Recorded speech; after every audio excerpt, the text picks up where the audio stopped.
One में सार, पीत राग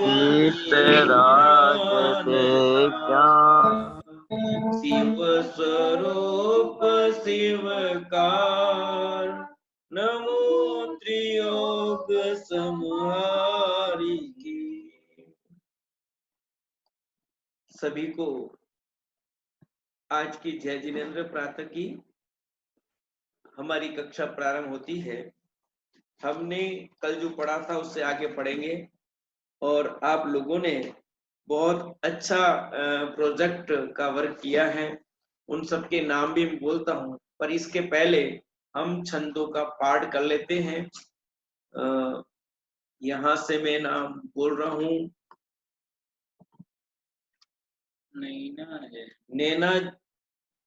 नैना जी अपने को अनम्यूट करें और 5 छंद वो पढ़ेगी, हम सब सुनेंगे।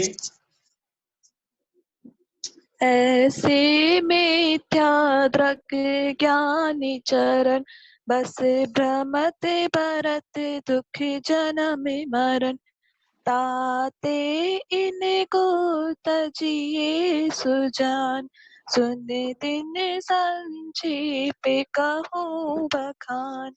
जीवादि प्रयोजन भूत तत्व, सर दे दिन माहि विपर्यत्व।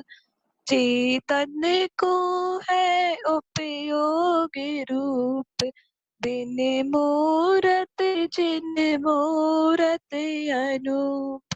पुद्गल नव धर्म अधर्म काल, इथे न्यारी है जीव चालता को न जान। विपरीत मान करी करे देहि मैं निज पहचान। मैं सुखी दुखी मैं रंग राप, मेरे धन ग्रह को धन प्रभाव। मेरे शुद्ध दिए मैं सबल दीन, वे रूप सुभग मूरख प्रवीण। तने उपजत अपनी उपज जाने, तने न सत्य आप को नास मान। रागादि प्रगटे दुख देने, तिने ही को सेवत गिनत चेन। बहुत बढ़िया। बस अब अगला छंद हम जो छठा पढ़ रहे थे उसकी बात करें, उसके पहले आप लोगों ने बहुत अच्छी मेहनत की है। करीबन 24-25 लोगों ने प्रोजेक्ट वर्क किया। उसमें से 3-4 लोगों ने बिंदु बना करके भेजे, वो भी बहुत साधुवाद के पात्र हैं जिन्होंने बिंदु बना करके भी भेजे। कम से कम उतना प्रयास उन्होंने किया ही है। पर साथ में जिन्होंने बहुत खूब मेहनत करके अच्छे अच्छे डिजाइन किए हैं, सबने देखा ही होगा ग्रुप में, है ना, किस किस ने भेजा वो आपको दिख ही रहा है। फिर भी मैं यहाँ से नाम बोलता हूँ। खुशबू समिया ने भेजा है, सुब्रा जी जैन ने भेजा, बहुत अच्छा बनाया है उन्होंने। नैना जैन ने बनाया है, सुरभि जैन ने बनाया, बहुत अच्छा बनाया है। प्रांजल जैन ने बहुत अच्छा बनाया, बहुत अच्छा बनाया उसने। निधि जैन ने भी बहुत अच्छा बनाया है। ईसा जैन ने बनाया है। समीक्षा जैन उसने भी अच्छा बनाया है। तनिषा जैन, आदि जैन और महक जैन दोनों ने मिलकर के बनाया है। सिमरन जैन ने भी अच्छा बनाया है। स्वस्ति जैन, सेजल जैन, अंकिता जैन ने बनाया है। भक्ति जैन ने बिंदु बना करके भेजे अच्छे। निकुंज जैन इन्होंने भी ठीक बनाया है अच्छा। कंचन जी इन्होंने भी अच्छा बनाया है। सिमरन जैन इन्होंने बिंदु बना करके प्रयास करके बनाए हैं। अक्षय जैन इन्होंने भी बिंदु बना करके भेजे हैं। प्रियल जैन इन्होंने भी अच्छा बनाया है। निशा जैन और रीना जैन और साक्षी जैन इन्होंने भी बहुत अच्छा बनाया है। बहुत कितने सारे तो इतने अच्छे हैं कि किसको फर्स्ट सेकंड करें, ऐसा भी दिक्कत आ रही है। परंतु ये रिजल्ट तो हम बाद में कोशिश करेंगे, फर्स्ट कौन सेकंड कौन। आपको हम थोड़ा सा समय वो दे रहे हैं। यदि किसी इन सबको देखकर किसके अंदर में आ रहा हो कि मैं भी बना सकती हूँ, बहुत अच्छा बना सकता हूँ, तो आप प्रयास करें। आपको शाम को क्लास के पहले 4 बजे पहले आप बना सकते हैं। तो हम इसका रिजल्ट कल प्रातः की कक्षा में कोशिश करेंगे। ठीक है, शाम को नहीं करके कल प्रातः कक्षा में कोशिश करेंगे। और ये आपके जो चित्र हैं हम सब बहुत जगह हाईलाइट करेंगे, इनको भेजेंगे अपने ग्रुप में भी, आरंभ पाठशाला के जो ग्रुप है अलग अलग उनमें भी भेजेंगे, और साथ में हमारे जो और ग्रुप है उनमें भी भेजेंगे। तो आप लोग जिन्होंने अभी भी इच्छा है, क्योंकि अभी 24 करीबन 45 लोग हैं, और उसमें से अभी तो 24 लोगों ने बिंदु तो सबको बनाना ही है, बिंदु तो सब भेजे ही भेजे बना करके 15। तो आप सब लोगों को बहुत बहुत बधाई अच्छे काम के लिए। और जिसने हाथी का चित्र बना करके नीचे सब रखा है, बहुत बढ़िया, उसके लिए आपको बधाई। अब हम बात कर रहे थे बंध संवर तत्व की। इस छंद को पढ़ेंगे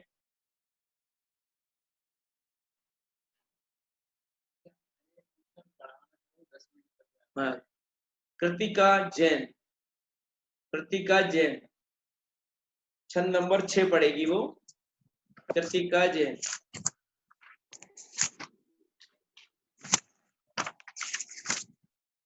हाँ बोलिए, अनम्यूट कर लीजिए अपने को वहां से, वहां से। हाँ बोलिए। शुभ अशुभ बंध के फल मझारी, रति अरति करे निज पद विसार, आत्म हित हेतु विराग ज्ञान, ते लगे आप को कष्ट दान। बहुत बढ़िया। आपके वहां थोड़ा अंधेरा दिख रहा है, थोड़ा प्रकाश जो तो बैठे। देखिए तो क्या कहा था, हमने कल पढ़ा था कि शुभ और अशुभ, शुभ में रति करना, अशुभ में अरति करना, अपने को भूल करके उसका नाम बंध तत्व संबंधी भूल है। तो इसकी स्लाइड हमने एक दो देख ली थी, और आगे की हम स्लाइड देख रहे हैं, तो उसके आधार पर आपको और कुछ बिंदु बताते हैं। और कल मैंने जो प्रश्न पूछा था आश्रय और बंध तत्व संबंधी भूल क्या, वो भी बताया था, तो आप उसको भी अच्छी तरह समझ लेंगे। और भी नहीं समझ में आए आप मुझसे प्रश्न कर सकते हैं। तो कल ये अपन ने पीपीटी देख ली थी, इसके बाद नेक्स्ट की पीपीटी हम देखते हैं। इसमें देखिए अशुभ कर्मों का फल क्या है, नरकादि गति मिलेगी। शुभ कर्मों का फल क्या है, स्वर्गादि है। पर अब एक में द्वेष करता और एक में ये राग करता, ये गड़बड़ी है। अशुभ कर्मों के फल नरकादि मिलेंगे, दुख मिलेंगे। शुभ कर्मों का फल स्वर्गादि है, भोग सामग्री है। पर यहाँ ये क्या लिखा है, वो भी दुखमय है, यानी जो स्वर्ग का फल है वो भी दुखमय। इस बात को हमने समझ लिया था, इस बात को हमने पहली डाल जब पढ़ी थी उसमें स्वर्ग के समझी थी, बताया था आपको, पढ़ाने पर पहले दिन की फर्स्ट क्लास थी उसमें बताया था कि स्वर्ग में भी दुख ही है मानसिक। इसलिए यहाँ पर सिद्ध किया हमने कि दोनों ही, शुभ हो चाहे अशुभ हो, दोनों में हमें दुख ही है, बंध के कारण है, संसार के कारण है, अतः ये कोई भी रति करने लायक नहीं है। नेक्स्ट बात हम संवर तत्व की भूल पढ़ेंगे अभी। आत्म हित हेतु विराग ज्ञान, ते लखे आपको कष्ट दान। आत्म हित हेतु विराग ज्ञान, ते लखे आपको कष्ट दान। यहाँ क्या बताया है कि जो आत्मा का हित करने वाले हैं, यानी जो सम्यक ज्ञान है, और विराग ज्ञान जो वैराग्य ज्ञान है, जो वैराग्य है आत्मा का हित करने वाले हैं, सुख प्रदान करने वाले हैं, ते लखे वे हमको दिखाई देते हैं, आपको यानी हमको कष्टदान कष्ट देने वाले, यानी जो आत्मा का हित करने वाले हैं, जिससे आत्मा का हित होने वाला है, वह वस्तु हमें कष्ट रूप दिखाई दे रही है। यह हमारे लिए संवर तत्व संबंधी भूल है, यानी आत्मज्ञान और वैराग्य सुख के कारण है, परंतु वे हमको दुख के कारण लग रहे हैं, ये संवर तत्व संबंधी भूल है। फिर बोलता हूं, आप ध्यान से उसको समझ लें कि कौन दुख का कारण है, कौन सुख का कारण है। तो देखो यह संवर तत्व संबंधी भूल बताई है। आत्म हित के कारण कौन है? ज्ञान, सम्यक ज्ञान। और कौन है कि वैराग्य। वैराग्य में संसार, शरीर और भोगों से उदासीनता, इसको कहते हैं वैराग्य। तो सम्यक ज्ञान और वैराग्य हैं तो सुख के कारण, और हमें क्या लग रहे हैं? कष्ट देने वाले लग रहे हैं। तो ये जो हमें कष्ट देने वाले लग रहे हैं ना, बस यही हमारी संवर्त तत्व संबंधी भूल है। हम उस चीज को नहीं समझ रहे हैं कि, और जिसे आश्रय तत्व संबंधी भूल है, उससे संवर्त तत्व संबंधी भी भूल है। देखिए, उसे संवर्त तत्व संबंधी भूल है। क्यों है? तो जो राग में सुख मानता है वो वैराग्य में सुख कैसे मानेगा? यानी प्रतिद्वंदी। आश्रव का विरोधी भाव संवर है और संवर का विरोधी भाव आश्रव है। फिर बोल रहा हूं मैं, ध्यान सुनना। आश्रव का विरोधी भाव संवर और संवर का विरोधी भाव आश्रव। इसलिए आश्रव तत्व संबंधी जिसको भूल है उसे संवर तत्व संबंधी भूल है ही, और जिसको संवर तत्व संबंधी भूल है उसको आश्रव तत्व संबंधी भूल है ही। सच देखा जाए तो जिसको एक तत्व संबंधी भूल है उसको सब तत्व संबंधी भूल है। पर यहाँ तो इस अपेक्षा से कथन है, उसे संवर तत्व संबंधी भूल है। क्यों? तो जो राग में सुख मानता है वो वैराग्य में सुख नहीं मानता है, और जो वैराग्य में सुख मानेगा वो संवर, उसको आश्रम में जो है राग है उसमें सुख नहीं मानेगा। तो ये चीज हमको समझनी है। तो संवर कैसे है? कि वर्तमान में सुख रूप है, आगामी भी सुख के कारण है। कि संवर वर्तमान में भी सुख रूप है, आगामी में भी सुख प्रदान करेगा, पर हमें वो सुख रूप दिखाई नहीं देता है, हमें वो कष्ट रूप दिखाई देता है। हमें वो गड़बड़ लग रहा है कि भाई ऐसा कैसे कर सकते हैं, देखो मुनिराज बेचारे को कितने कष्ट हो रहे होंगे। मुनिराज संवर रूप है, वे आनंद कर रहे हैं, और हमें लग रहा है महाराज कैसे अकेले जंगल में रहते होंगे, कितने मच्छर काटते होंगे।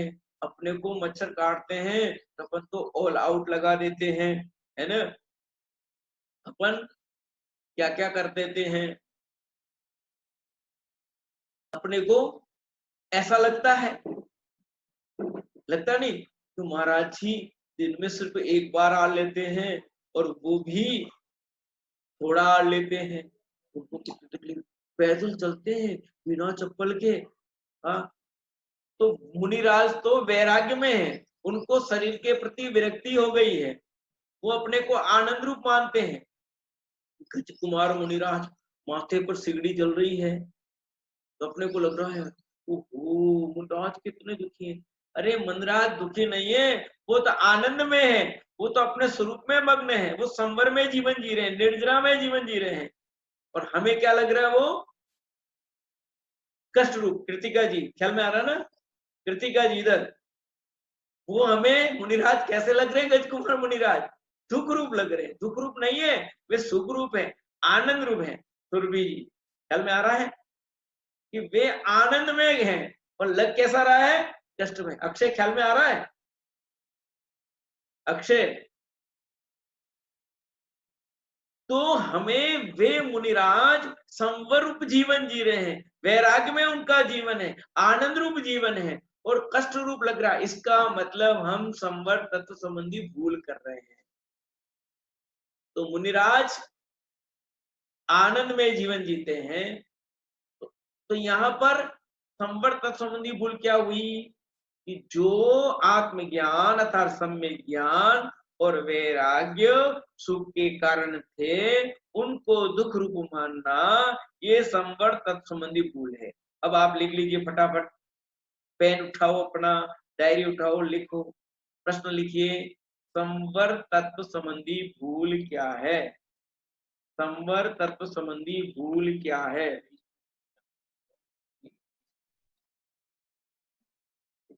संवर तत्व संबंधी भूल क्या है? उत्तर लिखिए। सम्यक ज्ञान की प्राप्ति, सम्यक ज्ञान की प्राप्ति और वैराग्य की प्राप्ति कष्टदायक है, ऐसा मानना, ऐसा मानना संवर तत्व संबंधी भूल है। फिर बोलता हूं, किसी का छूट गया हो। सम्यक ज्ञान की प्राप्ति और वैराग्य की प्राप्ति कष्टदायक है, ऐसा मानना संवर तत्व संबंधी भूल है। ऐसा मानना संवर तत्व संबंधी भूल है। नैना जी लिख लिया?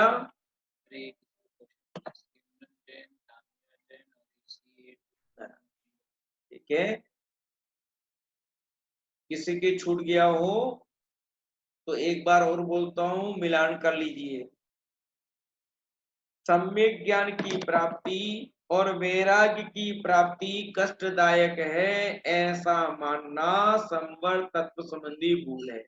अब याद भी हो गया होगा सबको, है ना? छोटी सी लाइन है, तो मैं पूछ सकता हूं कि संवर तत्व संबंधी भूल क्या है, और इसका जवाब देंगे हमें ये प्रियल जैन। प्रियल जैन,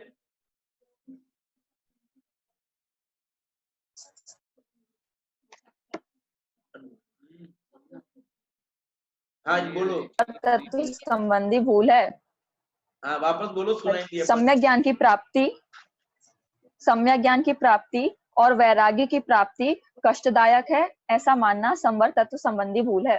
ठीक है, अब हम मानते हैं, इन्होंने बोला सबको याद होगा। अब हम आगे बढ़ेंगे अगले पर, क्योंकि अपने को आगे बढ़ना है, टाइम कम है तो सबको नहीं पूछ पाते। तो अगला छंद है हमारा 7वां, जिसमें हम पढ़ेंगे निर्जरा और मोक्ष तत्व संबंधी भूल। हम निर्जरा और मोक्ष तत्व संबंधी क्या भूल करते हैं, ये छंद पढ़ेंगे अंकिता इटारसी। अंकिता जी, अंकिता जी नहीं, चलो हाँ हो गए। वीडियो ऑन करो आपका। हाँ बोलो बोलो। रोके ना चाहे निज शक्ति खोए, शिव रूप निराकुलता न जो, यही ज्ञान सो दुखदायक अज्ञान जान। बहुत बढ़िया, सब मिलकर के बोल रहे हैं, बहुत अच्छी बात है। तो मैं पढ़ता हूं और इसका अर्थ करता हूं, एक बार सब ध्यान से सुन ले। रोके न चा निज शक्ति खोए, शिव रूप निराकुलता न जोहे। देखो, आधी लाइन में निद्रा तत्व की भूल बताई और आधी लाइन में मोक्ष तत्व संबंधी भूल बताई। ये अपने को ख्याल रखना खास। रोके न चा निज शक्ति खोए, रोके न चा, किसको नहीं रोक रहे? अपनी जो इच्छाएं हैं, अपनी जो भावनाएं हैं, हमारी जो आत्मा की है, उसको खो करके इच्छा को नहीं रोकना। अपनी इच्छा को हम नहीं रोक रहे हैं, तो ये कौन सी भूल है? कि निद्रा, अपनी इच्छाओं का अभाव नहीं करना, आत्मशक्ति को भूल जाना, ये निद्रा तत्व संबंधी भूल है। अर्थात यूं कहूं, इच्छा की पूर्ति में सुख मानना। फिर बोलता हूं, इच्छा की पूर्ति में सुख मानना, ये निद्रा तत्व संबंधी भूल है। रोके न चा निज, यानी अब किसको नहीं? अपनी शक्ति को भूल गए। निज शक्ति खोए, अपनी शक्ति को भूलकर। रोके न चा, अपनी इच्छाओं का अभाव नहीं करता है। आधी लाइन में कितनी बात कह दी। इसको कहते हैं गागर में सागर भरना। छड़ाला को कहा जाता है कि दौलत राम जी ने इसमें गागर में सागर भर दिया। तो देखो आप आधी लाइन में कितनी बात की। निज शक्ति खोए, अपनी शक्ति को भूलकर क्या कर रहे हैं? रोके निचा, अपनी इच्छाओं का अभाव नहीं करते हैं। अपितु इच्छा की पूर्ति में सुख मानते हैं। तो इच्छा की पूर्ति में सुख मानना ये निद्रा तत्व संबंधी भूल है। और अपन ये काम कर रहे कि नहीं कर रहे सभी, है ना?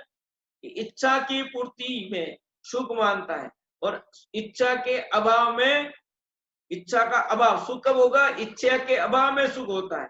तो इच्छा को रोकता नहीं, इच्छा के रोकने से सुख मिलेगा, पर हम इच्छा की पूर्ति में सुख मानते हैं। इच्छा मतलब जैसे मान लो मुझे खाने की इच्छा हुई तो मैंने खाना खा लिया, शांति। और अभी गर्मी के दिन है, पानी की जरूरत ज्यादा होती है और बहुत देर से पानी नहीं मिला हो और थोड़ी देर हमें पानी मिल जाए तो कैसा लगेगा? बहुत शांति मिल गई, ऐसा लगता है कि हमें उससे सुख मिल गया। तो इच्छा, हमारी जो इच्छा हो वो पूर्ति हो जाए तो सुखी अनुभव करते हैं। इच्छा हुई कि आज तो नवीन ड्रेस पहनेंगे हम, और वो हमें ड्रेस मिल गई, पहन ली, बहुत अच्छा हो गया। जो इच्छा हो वैसा हो जाए तो सुख मिलता है, और इच्छा जैसी हो वैसा नहीं हो तो दुख होता है।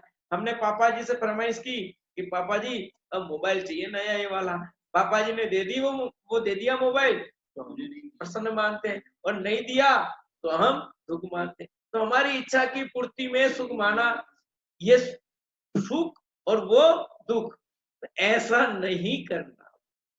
यहाँ कहते हैं इच्छा की पूर्ति में सुख नहीं मानना, बल्कि इच्छाओं का अभाव करना। कैसे करना वो आपको देखना है, उसको मैं एक उदाहरण से समझाता हूं कि इच्छा की पूर्ति में सुख मानना वो हमारे संवर तत्व संबंधी भूल है। तो इच्छा की पूर्ति, इच्छा के अब रोकना, कैसे रोकना? ऐसे नहीं जबरन। जैसे कि मान लीजिए मैं एक दुकान पर गया, बहुत बड़े मॉल पर गया, मॉल में मैंने बहुत सारी चीजें देखी और मुझे 2-4 आइटम ऐसे थे वो पसंद आ गए, बहुत अच्छे पसंद आ गए, तो लेने की इच्छा हुई। लेने की इच्छा हुई तो जरा पर्स निकाला तो उसमें पैसे नहीं थे मेरे पास, जितने की कीमत थी उतने पैसे थे नहीं। फिर मैंने कहा रहने दो यार, फालतू का खर्चा कर रहा हूँ मैं, तो पैसे चले जाते, रहने दो। तो मैंने कहा नहीं नहीं, फिर देखेंगे, हमने उसको तो बनाना है कुछ न कुछ, और हमने इच्छा को रोका भी। तो ये जो हमने इच्छा रोकी अभी, यह संवर तत्व हुआ कि नहीं हुआ? रियल हुआ कि नहीं हुआ? ये संवर के नहीं हुआ, ये संवर तत्व नहीं हुआ। क्यों? अभी हमने परिस्थिति से समझौता किया है, वास्तव में इच्छा रोकी नहीं है। हमारी इच्छा पैदा ही नहीं होती, यानी हमें जो हमारे मन में भाव हो रहे हैं उन भाव पैदा नहीं होना, तत्व पूर्वक हमें रात्रि भोजन करने का विकल्प बना। अब जैसे भूख तो लग रही है और जाए अंदर और अपने बॉक्स में, अपने उस घर में खाना ही नहीं हो, अपने टिफिन बॉक्स में खाना ही नहीं हो, तो क्या करो? डिब्बे में रोटी नहीं बनी है, वह रहने दो नहीं यार, है ही नहीं, रात खाते पाप लगते, छोड़ो इसको यार। तो अब खाना है नहीं इसलिए नहीं खा रहे, कौन बनाए, कौन माता घोड़ी करे इतना, जाने दो, ऐसे सो जाते। तो आपने ये जो समझौता किया है वो संवर तत्व नहीं। आत्मज्ञान पूर्वक, वैराग्य पूर्वक जो आपकी इच्छाएं रुकती हैं उसका नाम संवर तत्व है। और आत्मज्ञान वैराग्य को कष्ट रूप मानना है, ये आपके भूल है संवर तत्व संबंधी। और यहाँ निद्रा तत्व की बात चल रही है अपनी, कि इच्छा की पूर्ति में सुख मानना ये निद्रा तत्व संबंधी भूल है। रोके निचा निज शक्ति खोए।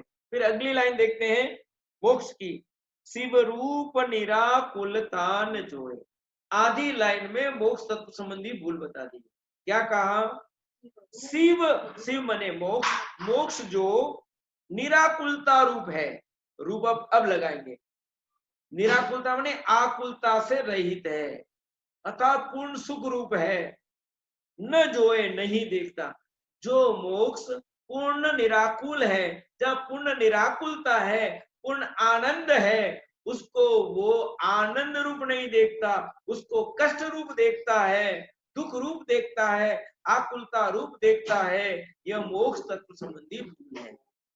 यानी कहना क्या चाह रहे हैं कि जिस मोक्ष में अनंत शांति है, अनंत सुख है, उसे लगता है कि वहां जाके क्या करेंगे, मोक्ष में तो कुछ है ही नहीं। देखो मोक्ष में खाने को नहीं मिलेगा कृतिका जी, पहनने को नहीं मिलेगा, कुछ भी आपको वहां नहीं मिलेगा नैना जी, वहां कुछ मिलने वाला नहीं है मोक्ष में। या आप रोज नए नए ड्रेस पहन लोगे, वहां ड्रेस ही नहीं होगी, बिना ड्रेस के शरीर भी नहीं होगा।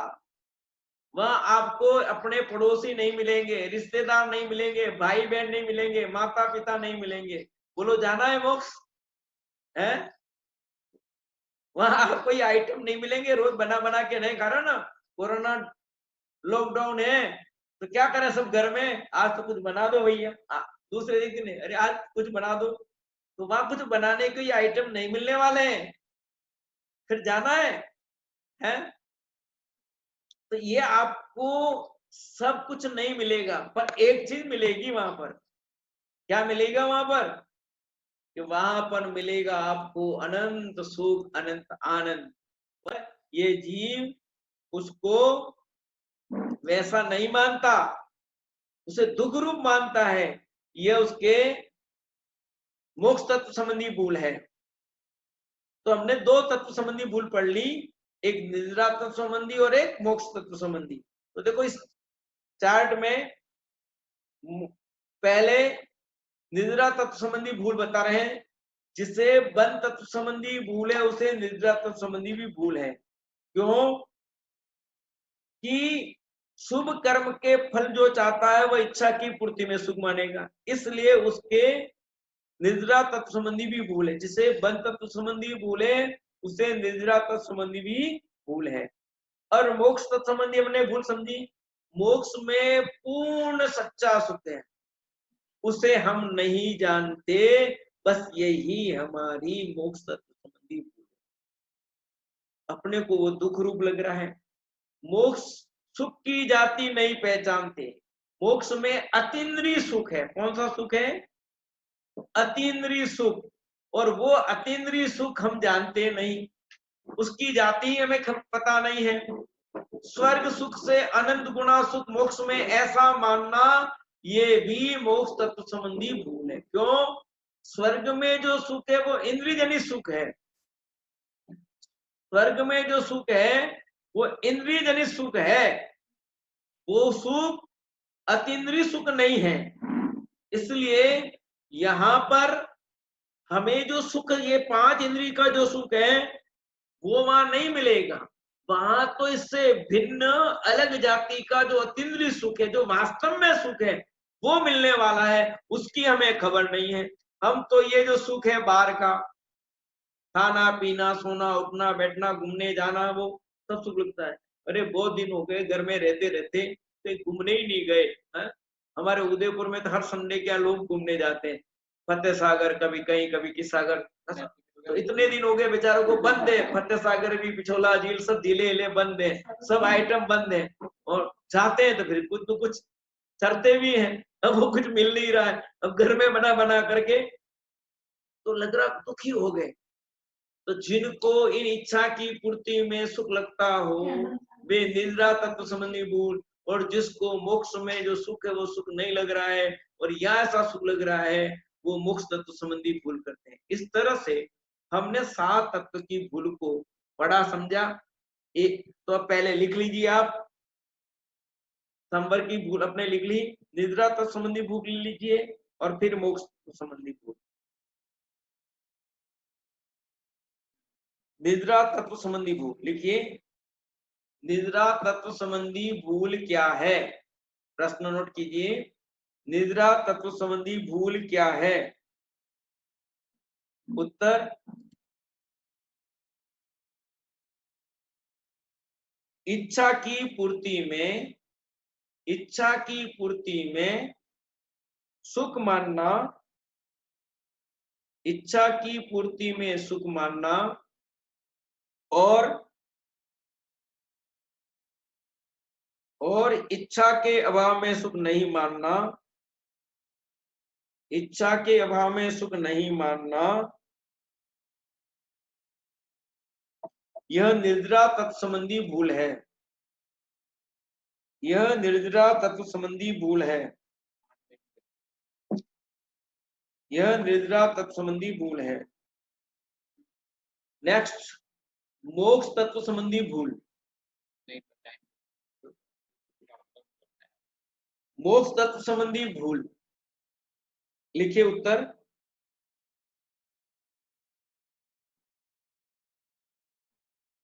मुक्ति में पूर्ण निराकुलता, मुक्ति में पूर्ण निराकुलता रूप सच्चा सुख है। मुक्ति में अर्थात मोक्ष में पूर्ण निराकुलता रूप सच्चा सुख है, उसे तो नहीं जानता, उसे तो नहीं जानता।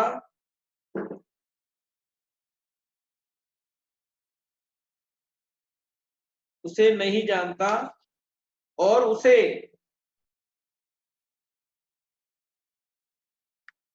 दुख रूप मानता है।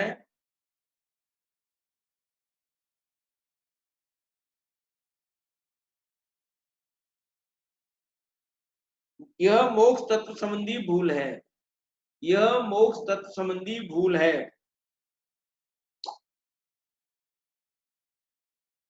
ठीक है, यानी मोक्ष में पूर्ण निराकुलता है, उसे यह नहीं जानता, यह मोक्ष तत्व संबंधी भूल है। उसे दुख रूप मानता है, अर्थात जिस जाति का सुख है उसकी उसको खबर नहीं है।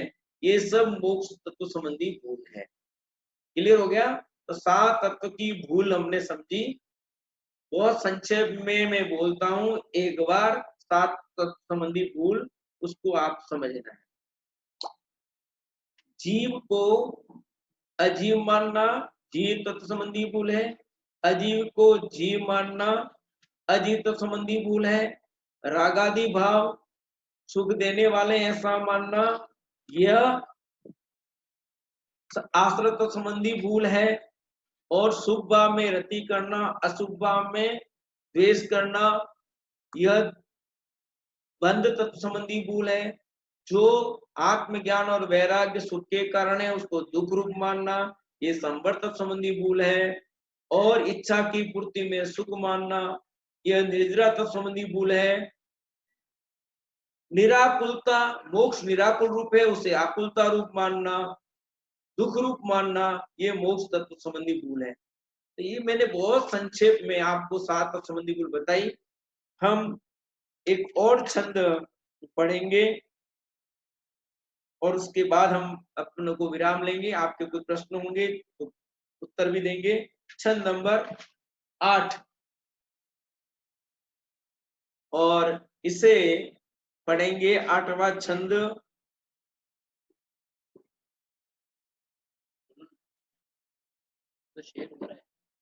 हाँ, 8वां छंद बोलेंगे मुस्कान जैन। मुस्कान जैन,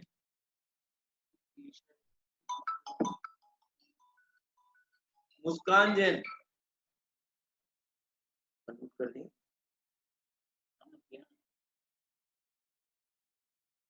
मुस्कान जी, चलो फिर मैं पढ़ता हूं। जो गुरु कुदेव कुधर्म सेव पोसे चिर दर्शन मो। सॉरी, अपन छंद नंबर 8 पढ़ते हैं। इन जुत विषयनि में जो प्रवृत्ता को जानो मिथ्या चरित, यो मिथ्यात्वादि निसर्ग जे, अब जे ग्रहित सुनिए सुदेव। तो क्या कह रहे हैं यहाँ पर? इन जुत विषयनि में जो प्रवृत्त ताको जानो मिथ्या चरित्र। इसके पहले भी अपनी एक लाइन रह गई है 7वें छंद की। या ही प्रतीति जुत कछुक ज्ञान सो दुखदायक अज्ञान ज्ञान। पहले उसको करते हैं, उसके बाद फिर जाएंगे। या ही प्रतीति झूत कछुक ज्ञान, अर्थात जो हमने अग्रहित मिथ्या दर्शन था, अर्थात सात तत्व की विपरीत सिद्धांत को अग्रहित मिथ्या दर्शन कहते हैं। तो यहाँ कहते हैं सात तत्वों के विपरीत जानने को अग्रहित मिथ्या ज्ञान कहते हैं। या ही प्रतीतियुक्त कछुक ज्ञान, यानी जैसा आपने श्रद्धान किया था, सात तत्व संबंधी जो भूल की थी, वो सात तत्वों को वैसा ही जानना, मानना तो अग्रहित मिथ्या दर्शन है और जानना अग्रहित मिथ्या ज्ञान है। या ही प्रतीतियुक्त कछुक ज्ञान सो दुखदायक अज्ञान जान, उसको भी दुखदायक जानना, अज्ञान जानना। कि जो अग्रहित मिथ्या ज्ञान है वो भी कैसा है, दुखदायक है, कष्ट रूप है। उसे कष्ट रूप मानना, उसको दुखदायक मानना। किसको किसको, कि जो सात तत्व की विपरीत प्रवृत्ति है हमारी, तो सात तत्व को जो विपरीत श्रद्धान था, तो श्रद्धान किसके कारण जाना, तो विपरीत जाना। ये जो अज्ञान है, ये जो मिथ्या ज्ञान है तेरा, उसी को अग्रहित मिथ्या ज्ञान कहते हैं। तो या ही प्रतीतियुक्त कछुक ज्ञान सो दुखदायक अज्ञान जान, तो उसको अग्रहित मिथ्या ज्ञान कहते हैं। तो नोट कर लीजिए प्रश्न, अग्रहित मिथ्या ज्ञान किसे कहते हैं? अग्रहित मिथ्या ज्ञान किसे कहते हैं? उत्तर लिखिए। अग्रहित मिथ्या दर्शन के साथ जो कुछ ज्ञान है, अग्रहित मिथ्या दर्शन के साथ जो कुछ ज्ञान है, उसे अग्रहित मिथ्या ज्ञान कहते हैं। उसे अग्रहित मिथ्या ज्ञान है। ख्याल में आ गया? एक बार रिपीट करता हूं। जीवादि प्रयोजन भूत तत्व को विपरीत जानना, उसका नाम अग्रहित मिथ्या ज्ञान है। क्लियर हो गया? तो अग्रहित मिथ्या दर्शन हो गया, अग्रहित मिथ्या ज्ञान हो गया। अब हम अगला छंद अभी नहीं पढ़ पा रहे हैं क्योंकि समय बहुत हो रहा है अपना, तो एक बार मैं कुछ प्रश्न आपसे पूछ लेता हूं और ये छंद 8, 9 हम शाम को पढ़ेंगे। अभी मैं एक दो प्रश्न आपसे पूछता हूं, जिससे पूछूं वो जवाब देंगे। समीक्षा जैन बताएंगी हमको ग्रहित अग्रहित मिथ्या दर्शन किसे कहते हैं? बोलिए समीक्षा जैन।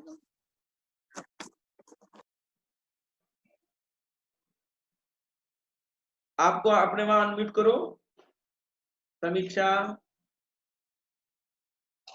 अनम्यूट करना है तो समीक्षा। हाँ, अग्रहित मिथ्या दर्शन के रहते हुए जो भी ज्ञान हो उसे अज्ञात मिथ्या उससे व्यथा न मानना। बेटा नहीं, मैंने पूछा अग्रहित मिथ्या दर्शन, अग्रहित मिथ्या ज्ञान नहीं पूछा अभी। अग्रहित मिथ्या दर्शन किसे कहते हैं? पहले लिखाया है, अभी नहीं लिखा है, पर अभी बताया मैंने, अभी बताया, लिखाया पहले। अग्रहित मिथ्या दर्शन। हाँ जी आदि, हाँ बोलो, वापस बोल रही हो? नहीं बाहर हट गई, बताओ कौन है आदि? कहाँ गया? महक और आदि। महक और आदि। जय जिनेंद्र।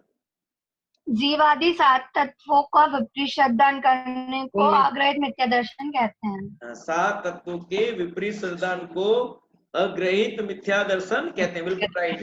अब अग्रहित मिथ्या ज्ञान किसे कहते हैं? अब आप दो जने हो, एक में थोड़ी काम चलेगा। आप तो खाना एक थोड़ी खाते हैं, आपने दोनों का एक बना के भेज देते हो, है ना? दोनों अलग अलग, क्योंकि खाना अलग अलग खाते हो ना, इसलिए सबका काम भी अलग। हाँ, क्लास में साथ में तो अलग अलग पढ़ रहे हो ना, ऐसे। तो बताओ अग्रहित, अब आप में से बताएंगे अग्रहित मिथ्या ज्ञान किसे कहते हैं? तुम्हारी बारी नहीं, अब भैया की तुम्हारे। हाँ बोलो। अग्रहित मिथ्या ज्ञान। हाँ किसे कहते हैं? बोलो। अग्रहित मिथ्या, इसका मेरे को नहीं यार। चलो दीदी बोलेगी, फिर तुम ध्यान रखो, बोलो। फिर मैं बोलता हूँ, अग्रहित मिथ्या दर्शन के कारण जी आग्रहित मिथ्या दर्शन के द्वारा जो भी ज्ञान होता है उसे आग्रहित मिथ्या ज्ञान कहते हैं। बहुत बढ़िया। या यूं बोलो, 7 तत्वों के विपरीत जानने को अग्रहित मिथ्या ज्ञान कहते हैं। बहुत इजी में, 7 तत्वों के विपरीत ज्ञान को अग्रहित मिथ्या ज्ञान कहते हैं। अब बोलेगा भैया तुम्हारा, अब बोलो बेटे तुम बोलो। 7 तत्व के, जी 7 तत्व के विपरीत सिद्धांत को आग्रहित मिथ्या ज्ञान। नहीं, जानने को सिद्धांत तो अग्रहित मिथ्या दर्शन हुआ, जानना। 7 तत्वों के विपरीत जानने को अग्रहित मिथ्या ज्ञान कहते हैं। अब बोलो, वापिस बोलो। 7 तत्वों के विपरीत सिद्धांत, नहीं, जानना। विपरीत ज्ञान को जानना आग्रहित मिथ्या ज्ञान कहते हैं। सही बताना, थोड़ा आ जाएगा। बहुत बढ़िया, कोई बात नहीं। कोशिश करने वालों की हार नहीं होती। बहुत अच्छा है। एक अंतिम प्रश्न और पूछते हैं हम, फिर